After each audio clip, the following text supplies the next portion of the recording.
আসসালামু আলাইকুম এভরিওয়ান, সবাই কেমন আছেন? যেহেতু এখন শীতকালীন সময়, তো আমরা চাইলে একটু ডেজার্ট বানিয়ে খেতে পারি, যেটা আমাদের জন্য উপকারিত। তো চলুন কীভাবে বানাতে হয়। প্রথমে নিয়ে নিচ্ছি ডাবের পানি, যেটা আমি বয়েল করে নিয়েছি। এখন দিয়ে দিব আগার আগার পাউডার 1 চা চামচের মতো।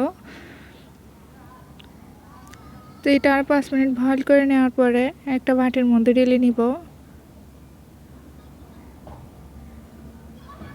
এখন দিয়ে দিব একটু নারকেল কুচি। এটা চাইলে আপনারা স্কিপ করতে পারেন, এটা জাস্ট সৌন্দর্যের জন্য। তো এই ডেজার্টটা আমি রেখে দিব ঘন্টাখানেকের মতো, যেন বসে যায়। ফ্রিজে রেখে দিব।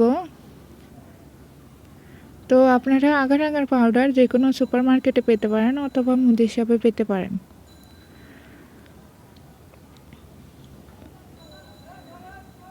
তো আমি এর মধ্যে দিয়ে দিয়েছি চুলার মধ্যে আর 1 কাপের মতো লিকুইড দুধ, যেটা আমি বয়েল করে নিব 5 মিনিটের মতো। এরপরে দিয়ে দিব একটু আগার আগার পাউডার 1 চা চামচের মতো। আপনারা মনে রাখবেন, আগার আগার পাউডার কখনো গরম গরম অবস্থায় দিবেন না। আপনারা একটু ঠান্ডা দুধ নিয়ে ওখানের মধ্যে 1 চা চামচের মতো মিশিয়ে তারপরে চুলায় রাখা দুধের মধ্যে দিয়ে দিবেন। যখন এভাবে একটু ঘন হয়ে আসবে, তখন নামিয়ে ফেলবেন।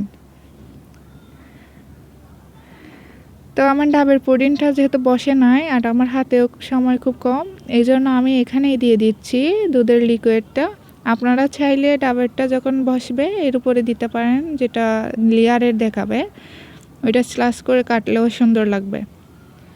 তা আমি এটা আবার ফ্রিজে রেখে দিব ঘন্টাখানিকের মতো। এরপর স্লাইস করে কেটে পরিবেশন করব, যেটা আমি ভিডিওতে দেখাতে পারতেছি না, এই জন্য দুঃখিত।